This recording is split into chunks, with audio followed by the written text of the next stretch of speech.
नमस्कार, आप देख रहे हैं टोटल टीवी। मैं हूं सौरभ जौहरी। हमारी खास पेशकश में आपका स्वागत है। लोकसभा चुनाव के नतीजे इस बार कुछ जुदा थे। यूपी से लेकर हरियाणा तक में कई सीटों पर बीजेपी और इंडिया अलायंस के बीच कांटे की टक्कर देखने को तो मिली। जहां यूपी ने बीजेपी को निराश किया तो वहीं हरियाणा में भी नेक फाइट रही। कांग्रेस ने जबरदस्त कमबैक करते हुए हरियाणा में बीजेपी के क्लीन स्वीप के सपने न सिर्फ टाई में तब्दील किए बल्कि 2019 के इतिहास दोहराने पर भी पूर्ण विराम लगा दिया। दोनों ही पार्टियों ने 5-5 सीटों पर जीत हासिल की। विधानसभा क्षेत्रों के मुताबिक 90 में से 40 हलकों में कांग्रेस और आम आदमी पार्टी को बढ़त मिली है। अब सवाल यह है कि कुछ दिनों के बाद प्रदेश में विधानसभा चुनाव भी हैं, जहां एक तरफ अल्पमत पर सियासी जोर बढ़ने की संभावना है तो वहीं इनेलो को सिंबल बचाने और जेजेपी को अस्तित्व बचाने का संकट भी पैदा हो गया। ऐसे में लोकसभा चुनाव के नतीजों का हरियाणा की सियासत पर क्या असर रहेगा? क्या है इस जीत हार का सियासी संदेश? किसकी डगर होगी आसान और किसकी कठिन? यह बड़ा सवाल है।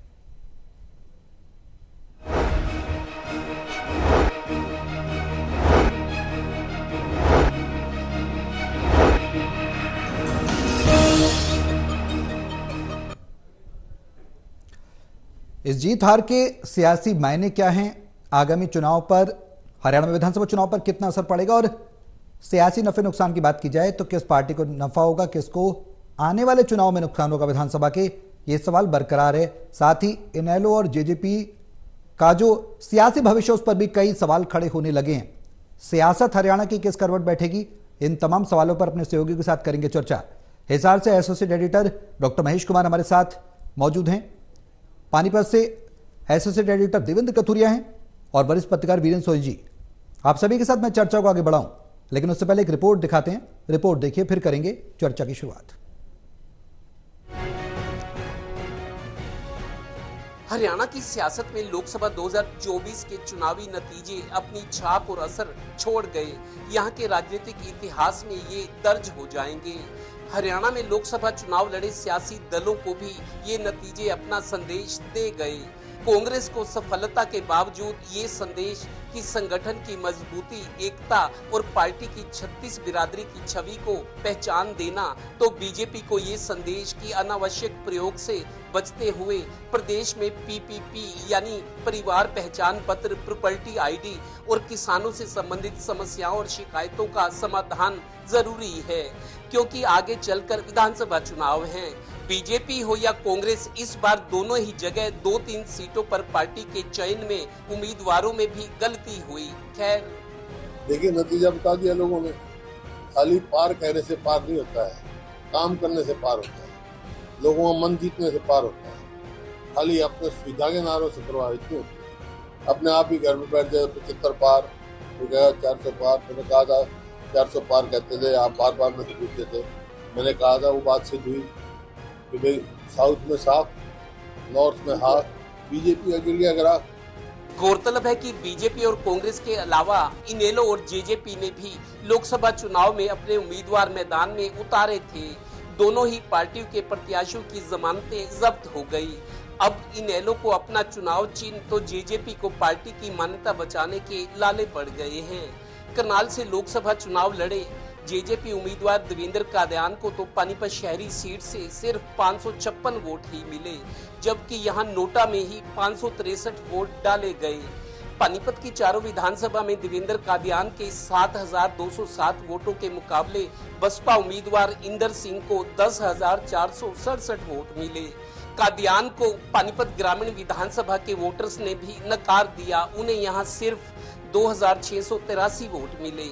इसी तरह करनाल से एनसीपी की टिकट पर चुनाव लड़े मराठा वीरेंद्र वर्मा लगातार अपना छठा चुनाव हारे। उन्हें इस बार कुल 28,500 के करीब ही वोट मिले। जहाँ तक हरियाणा का विषय है, हरियाणा में ये बात ठीक है, हमारा क्लेम ज्यादा था, लेकिन फिर भी 11 में से 6 सीटें हमको मिली हैं, 5 कांग्रेस को मिली हैं, और उसमें जो जनता ने वर्डिक्ट दिया है मैं उसको स्वीकार करता हूं। कुल मिलाकर चुनावी नतीजे अपना सही और सटीक सियासी संदेश छोड़ गए हैं कि वोटर्स अब जागरूक है और अपनी आवाज उठाना जानता है। आंकड़ों की बात करें तो इन चुनावी नतीजों में प्रदेश की 90 विधानसभाओं में 46 में कांग्रेस और आम आदमी पार्टी को बढ़त मिली है। जेजेपी को इनेलो से आधे वोट मिले हैं तो बीएसपी को जेजेपी से ज्यादा वोट मिले हैं। ये सियासी सबक याद रहे क्योंकि 4 महीने बाद प्रदेश में विधानसभा चुनाव हैं।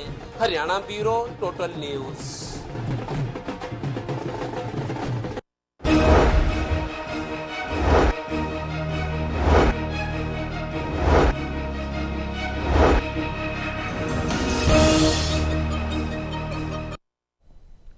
तो इस हार जीत का संदेश क्या है? आगामी जो राजनीतिक रणनीति है, पॉलिटिकल एक तरीके से स्ट्रेटजी जिसे बोल सकते हैं, वो किस तरीके की पार्टियों को रखनी होगी और प्रदेश की जो सियासी हवा है वो क्या कहती है? ये बेहद अहम सवाल है। देवेंद्र, लोकसभा चुनाव के नतीजों में हरियाणा से क्या सियासी संदेश निकलता है? देखिए सौरभ, सियासी संदेश तो सभी के लिए है। किसी के लिए अच्छा, किसी के लिए ज्यादा अच्छा, किसी के लिए कम अच्छा। सीखना तो सभी को है। दरअसल ये जो लोकसभा चुनाव था सौरभ, ये प्रचारित किया गया बीजेपी की तरफ से, सरकार के लोगों के, ये राष्ट्र का चुनाव है। इवन जो लोग विरोध में थे उनको भी समझाया गया कि देश का चुनाव है, राष्ट्र की बात है। दुनिया की तीसरी बड़ी अर्थव्यवस्था बनने जा रहा है देश, विकसित देश होगा। जो विकास कार्य तेजी से हो रहे हैं, तो मतलब कई तरह के वास्ते दिए गए कि राष्ट्र की बात है। लोग जो नहीं देना चाहते थे बीजेपी को वोट, जो शायद व्यवस्था विरोध में नजर आ रहे थे, उनको भी ये कन्विंस कराया गया कि ये देश के नाम का चुनाव है। और उनको ये समझाया गया, भले ही हरियाणा विधानसभा में शायद बीजेपी के लिए उतने अच्छे अवसर ना हो, लेकिन ये देश का चुनाव है, इसलिए मोदी जी का विकल्प भी कोई नहीं है। तरह तरह की बातें आई, इस तरह की लोगों को कन्विंस कराया गया प्रचार के जरिए। लोगों ने समझा भी कि देश की चुनाव है, क्योंकि कोई मजबूत विकल्प लोगों के सामने नहीं था, बजाय इसके कि मोदी जी को कंसीडर किया जाए, उनको समर्थन दिया जाए। तो मेरे को लगता है देश के नाम पर यह चुनाव हुआ, या राम मंदिर के नाम पर कुछ लोग हुए, या कुछ और अच्छे, जिन गरीबों को 81 करोड़ लोगों को मुफ्त में राशन दिया जा रहा है, जो गरीब तबका है, मुफ्त का सिलेंडर मिल रहा है, आयुष्मान योजना है, जिन लोगों को, जो लाभार्थी थे, उनको अलग अलग तरीकों से रिझाया गया। अलग अलग एक तरह से परसेप्शन बनी कि ये सरकार किस तरीके से जन कल्याण में लगी है। और मोदी जी के नाम पर, मोदी जी ईमानदार छवि के व्यक्ति हैं, बहुत सख्त प्रशासक है, तरह तरह के वास्ते दिए गए। और आखिर लोगों को ये कहा गया कि देश का चुनाव है, मोदी जी को कंसीडर किया जाए। उसका असर, हालांकि सीटें उतनी ज्यादा नहीं आई है, लेकिन मोदी 3 सरकार बनते हुए दिख रही है। संभावना लग रही है कि मोदी ही सरकार बनेगी। हालांकि उसमें सीटें कम है, उतना व्यापक समर्थन नहीं है। अब सियासी संदेश की बात रही तो कांग्रेस को यह संदेश दिया गया है कि विपक्ष की पार्टी होने के नाते, हालांकि विपक्ष का धर्म कांग्रेस ने निभाया है, लेकिन जो जनहित के मुद्दों पर जो मतलब जो संघर्ष किया जा सकता है जिलों में, निचले स्तर पर, वो लोगों में थोड़ा सा एक तलखी रही कि कांग्रेस मुख्य विपक्षी पार्टी होने के नाते जनहित की जो समस्याएं थी, जनहित के जो कार्य थे, उन पर ज्यादा दबाव बना सकती थी सरकार पर।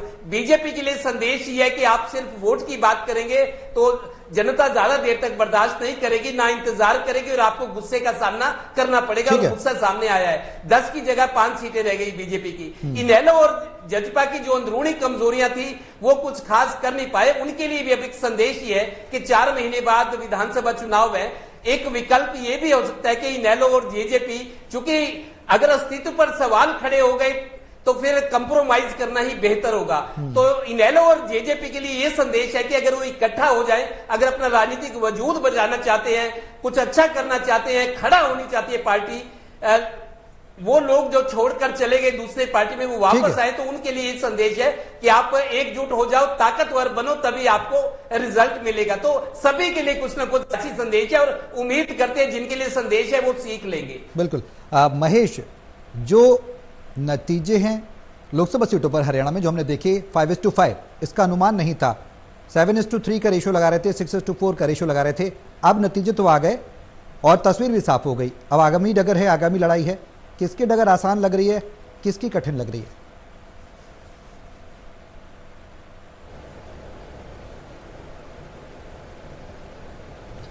देखिए, यकीनन ये बात कही जा सकती है कि भारतीय जनता पार्टी के लिए चुनौतियां ज्यादा हैं। ज्यादा क्यों है? क्योंकि 10 साल का जो कार्यकाल है वो हो चुका है, मोदी की सरकार को हो चुका है। भारतीय जनता पार्टी और कहें कि 4.5 साल गठबंधन और उसके बाद जो करीब 6 महीने जो है वो भारतीय जनता पार्टी की सरकार, यानी 10-10 साल का रिपोर्ट कार्ड यहाँ पर जनता के सामने रखना है।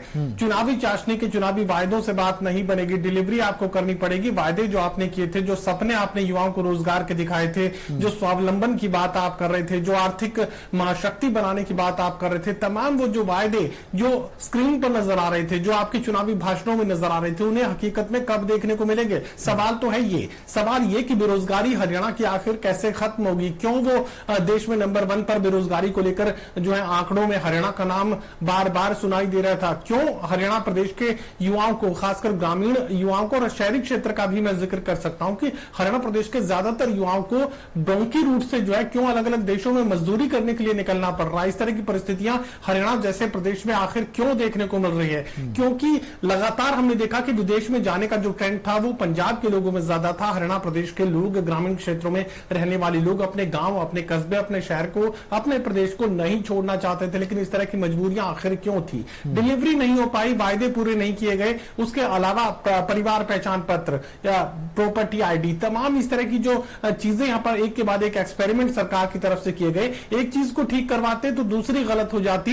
बैंक वालों ने कहा कि अगर आप आईटीआर ज्यादा भरेंगे, बेरोजगार युवाओं को, गरीब लोगों को यह कहा कि अगर बैंक से लोन चाहिए तो आईटीआर भरनी पड़ेगी और ज्यादा आमदनी आपको दिखानी पड़ेगी, तभी आपको ज्यादा लोन मिल सकता है। और इसी वजह से लोगों ने, आमदनी थी या नहीं थी, लेकिन आईटीआर भरवाई सिर्फ बैंक लोन हासिल करने के लिए। बड़ी तादाद में लोगों ने अपनी आमदनी को ज्यादा दिखाया, लेकिन जब परिवार पहचान पत्र से उसे जोड़ा गया तो उसके बाद उनका राशन बंद, इसके बाद उनका जो बैकवर्ड क्लास सर्टिफिकेट बनते थे वो तमाम सुविधाएं खत्म कर दी गई। उनके बाद हर तरह की जो बंदिशें उन पर लागू कर दी गई, ये कहकर कि आपकी तो आमदनी ज्यादा है। अब उन्हें समझ नहीं आया कि आखिर उनकी आमदनी ज्यादा है या कम है। रिकॉर्ड में आमदनी ज्यादा है और हकीकत में उन्हें खाने के लाले थे, लेकिन चूंकि राशन भी बंद कर दिया गया तो ऐसे में करते क्या?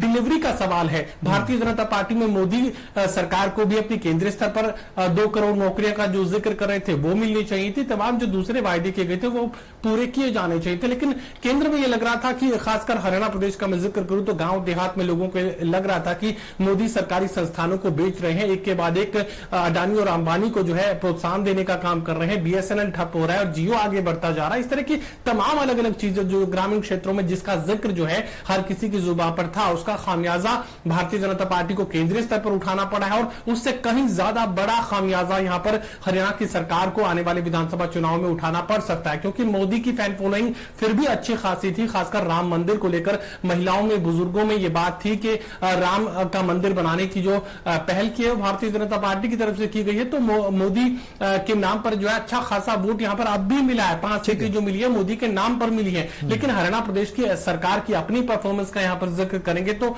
नेगेटिविटी और ज्यादा यहां पर झेलनी पड़ सकती है सरकार को। तो मुझे लगता है कि आने वाले कुछ जो दिन है वो यहां पर बारिश होगी, राहत की बारिश होगी, लोगों के लिए होगी। और जिस तरह की परिस्थितियां केंद्र स्तर पर बनी है, अब गठबंधन की सरकार है, अब मोदी की मर्जी नहीं चलेगी। अब ईडी आईटी को लेकर जिस तरह का जो तूफान है, कोहराम है, पूरे देश में देखने को मिल रहा था, अब मुझे लगता है कि गठबंधन की सरकार में वो सब कुछ संभव नहीं हो पाएगा। परिस्थितियां देश के स्तर पर बदलेंगी, परिस्थितियां प्रदेश के स्तर पर बदलेंगी और अब जनता की ज्यादा सुनी जाएगी। राजनीतिक परिस्थितियां, परिवेश कुछ इस तरह का राजनीतिक दलों के सामने होगा, मजबूरियां ज्यादा होंगी। और जहां तक जिक्र मैं कांग्रेस पार्टी का करना चाहूंगा तो ऐसा नहीं कि कांग्रेस पार्टी को कुछ भी करने की जरूरत नहीं है। अब चूंकि किसान आंदोलन का सहारा था, अब चूंकि मोदी सरकार की अपनी इनकमेंसी थी, अब चूंकि हरियाणा प्रदेश की भारतीय जनता पार्टी और गठबंधन सरकार की अपनी एंटी इनकमेंसी थी।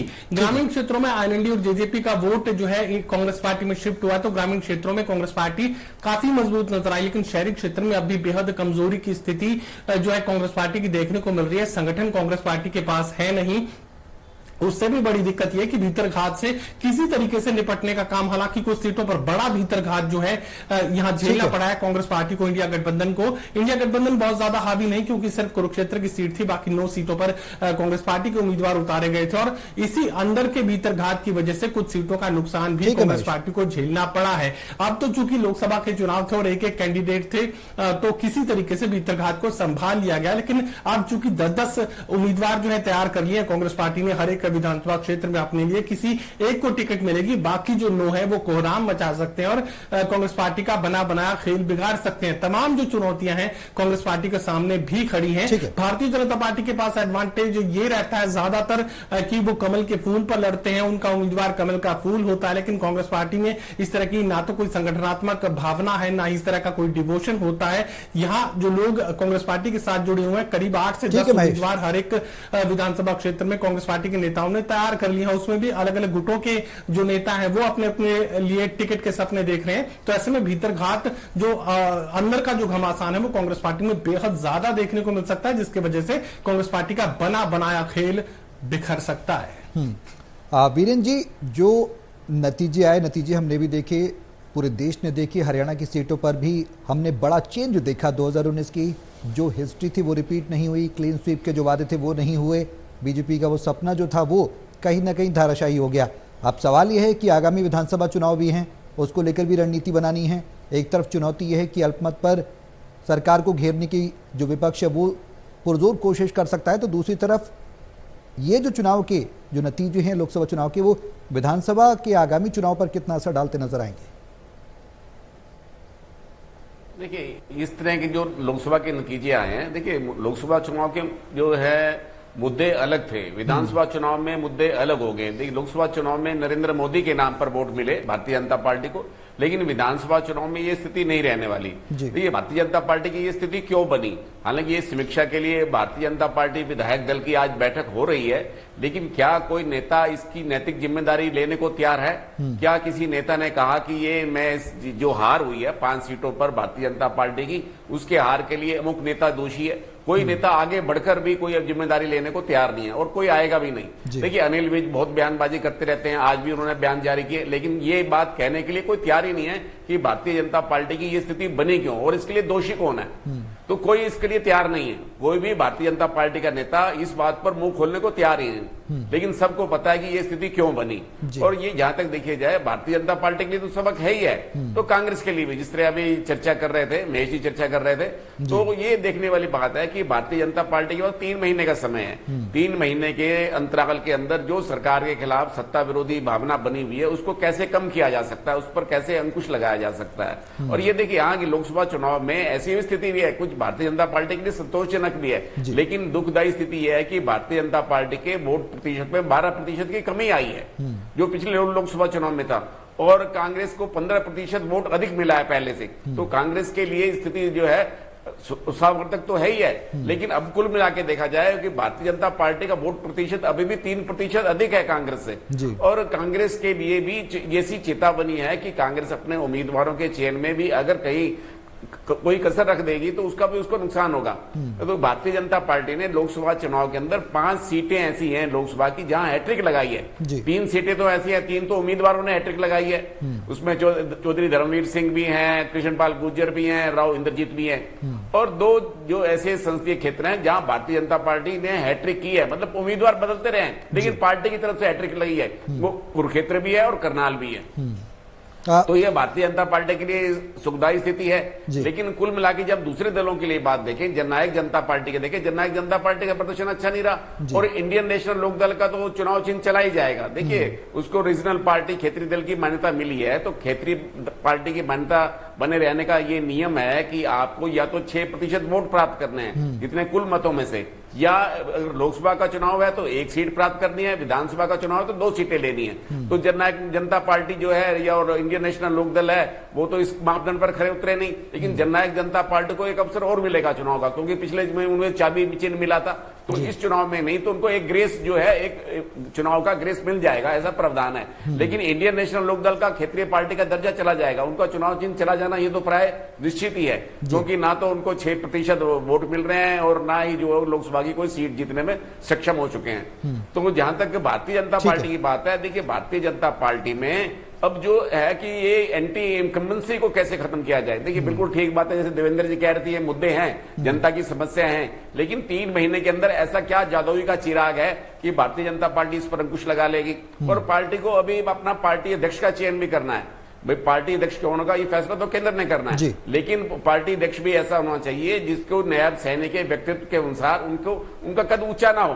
अगर उसका कद ऊंचा होगा तो वो अपनी नीति से चलाएगा, तो ये तालमेल बनाने की बात है। तो भारतीय जनता पार्टी के लिए भी कठिनाई है और कांग्रेस के लिए तो अपने तरफ से गुटबाजी वगैरह की तो समस्या रहने वाली है। मतलब कांग्रेस भी अपना विश्लेषण तो करेगी, लेकिन कांग्रेस के लिए गुटबाजी की समस्या तो बनी रहेगी, उससे तो कोई इनकार किया ना जा सकता।